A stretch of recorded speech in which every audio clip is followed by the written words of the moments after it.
काल रात्री उशिरा उपमुख्यमंत्री एकनाथ शिंदे यांनी प्रशासनातील वरिष्ठ अधिकाऱ्यांसोबत बैठक घेतली. जस्टिस फॉर घोडबंदर या कमिटीची देखील बैठक घेतली आणि आदेश दिलेला आहे की जे अवजड वाहनं आहेत ती 12 नंतर सोडण्यात यावी रात्री.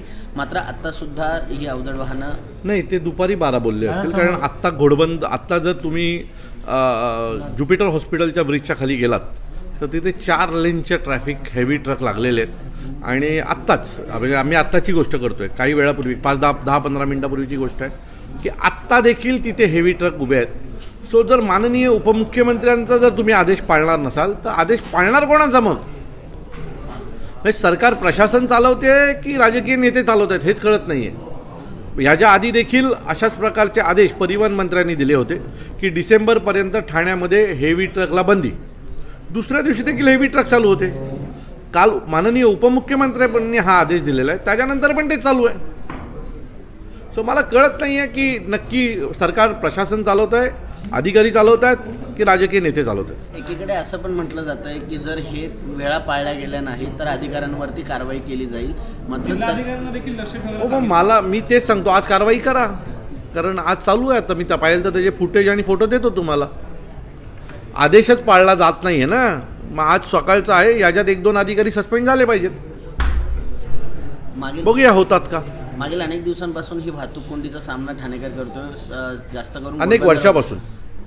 घोडबंदरवासियांनी तर रस्त्यावर उतरून याबाबत आंदोलन देखील छेडलेलं आहे. आता मनसे ठाणेकरांना घेऊन एक जनाक्रोश मोर्चा काढणार आहे. माझं मत आहे की आम्ही ट्रॅफिक मार्च काढतोय आणि तो आमचा उद्देश आहे की संपूर्ण ठाण्याचं लक्ष त्या ट्रॅफिक या विषयावर केंद्रित करण्यासाठी करतोय.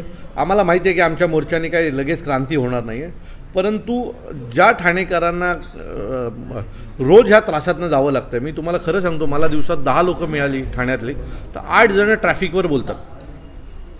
आणि हा जर आक्रोश असेल तर तो सर्वसामान्य माणसाचा आक्रोश आहे. मी बोलतो कारण मला सन्माननीय राजसाहेबांनी आवाज दिला आहे बोलायला, बरोबर आहे. ह्या लोकांकडे बोलायला आवाज नाही आहे, त्यामुळे त्यांचा आवाज म्हणून मी ठाणेकरांसमोर जाणार आणि आज ना उद्या ठाण्याच्या ट्रॅफिकच्या विळख्यातनं बाहेर काढणार. आज उपमुख्यमंत्री रस्त्यांची दुरावस्था असेल तर अशा सीसीटीव्ही जे आहेत ते लक्ष करत राहणार. सीसीटीव्हीच्या द्वारे लक्ष नाही, सीसीटीव्हीच्या द्वारे वसुली केली जाणार आहे. कारण तो काम वसुलीचाच आहे. तुम्ही सिग्नल तोडलात तर दंड, तुम्ही झेब्रा क्रॉसिंग क्रॉस केली तर दंड, तुम्ही हेल्मेट नाही घातलात तर दंड, तुम्ही अजून काय केलं तर दंड, बरोबर आहे, मान्य. शिस्त लावायला या गोष्टी झाल्या पाहिजेत. मग जे हेवी ट्रक येतात ते एकावर एक असे 4 ट्रक लाईनीत उभे राहतात, त्यांच्यावर का नाही दंडात्मक कारवाई होत? तिथे का नाही नियमांचं पालन होत? सरकार का नाही स्वतः नियमांचं पालन करत? सगळ्या नियमांचं पालन आम्हीच करायचं का? सरकारने आम्हाला चांगले रस्ते दिले पाहिजेत, पार्किंगसाठी जागा दिली पाहिजे, तर सरकारने आम्हाला ट्रॅफिक मुक्त रस्ते दिले पाहिजेत. या सरकारच्या जबाबदाऱ्या आहेत. ते नियम का नाही ते पाळत, की फक्त नियम आम्हीच पाळायचे? तर असं याच्या पुढे होणार नाही. रस्त्याच्या बाजूला पण मोठे मोठे ट्रक पार्किंग केले, त्यांना काय दंड दिले जात नाही, मग नागरिकांना का? सर्व्हिस रोड होते, ते सर्व्हिस रोड या लोकांनी काढून टाकले, बरोबर आहे. आता ट्रक जाऊन त्या सर्व्हिस रोडच्या रस्त्यावर जाऊन उभे राहतात. किमान पहिलं असं होतं की एखादी ॲम्ब्युलन्स त्या ट्रॅफिकमध्ये अटकली तर ती सर्व्हिस रोडने निघून जायची. आज ती देखील उपाययोजना बंद झाली. म्हणजे एखाद्याला हॉस्पिटलला जायचं आहे किंवा कुठे जायचं आहे तर किमान तो गाडी सर्व्हिस रोडला टाकायचा आणि सर्व्हिस रोडनी निघून जायचं. आता काय झालं आहे की तो सर्व्हिस रोड काढल्यामुळे ट्रक अख्खेच्या अख्खी मोठी लाईन लावतात. 1, 2, 3, 4, 5, 6 सगळ्या लेन ते व्यापून टाकतात आणि निघून जातात. ट्रक चावी काढून निघून जातात. त्यांना माहिती आहे याला काही जॅमर पण बसणार नाही आणि याला काही टोचन पण नाही बसणार आहे. त्यामुळे ते बिंदास्त असतात, त्यांना काही फरक पडत नाही. ते राजस्थान, गुजरात कुठून तरी बाहेरनं आलेले असतात आणि ते स्वतःच्या मनाचे मालक असतात. जोपर्यंत ते हेवी ट्रक ठाण्यात पोहोचणार नाही तोपर्यंत ही ट्रॅफिक होतच राहणार. मी तुम्हाला सांगतो, मी तुम्हाला एक गोष्ट सांगतो, उपमुख्यमंत्री साहेबांचा आदेश जर प्रशासनाने पाळला नाही तर महाराष्ट्र नवनिर्माण सेना पाळेल. हे सगळे ट्रक रस्त्यात आम्हाला जर 12च्या आधी ठाण्यात दिसले तर ते आम्ही फोडून टाकू. सर, उपमुख्यमंत्री ठाण्याचे आहेत, ते मुख्यमंत्री देखील राहिलेले आहेत. मी तुम्हाला परत सांगतो की माननीय उपमुख्यमंत्री साहेबांचा आदेश आम्ही महाराष्ट्र सैनिक पाळू. 12च्या आधी जर ट्रक रस्त्यात दिसले ठाण्याच्या तर ते आम्ही याच्या पुढे फोडून टाकू. अनेक प्रकल्प आहेत.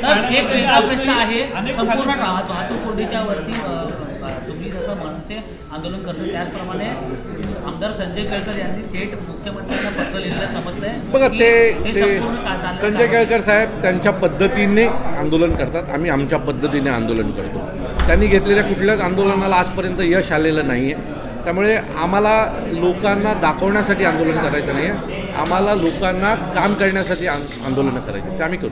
आम्ही अनेक प्रकल्प ठाण्यामध्ये अजून प्रतीक्षेमध्ये आहेत, त्यातून सॅटिस देखील प्रतीक्षेमध्ये. कोपरीच्यासाठी जो माननीय उपमुख्यमंत्री साहेब यांच्या विधानसभेतला सॅटिस आज 3.5-4 वर्ष झाले चालू आहे.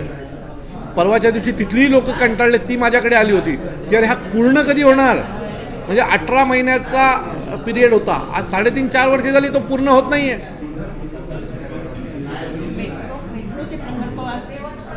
मेट्रो, MMRD, MSRD सगळे ठाण्यात आहेत, पण फक्त टेंडरमधले पैसे खाण्यासाठी, बाकी कशासाठी. सगळं होईल, पण आपण वरती गेल्यावर पुढच्या पिढीसाठी, आपल्यासाठी काय नाही घेतलं. एबीपी माझा, उघडा डोळे बघा नीट.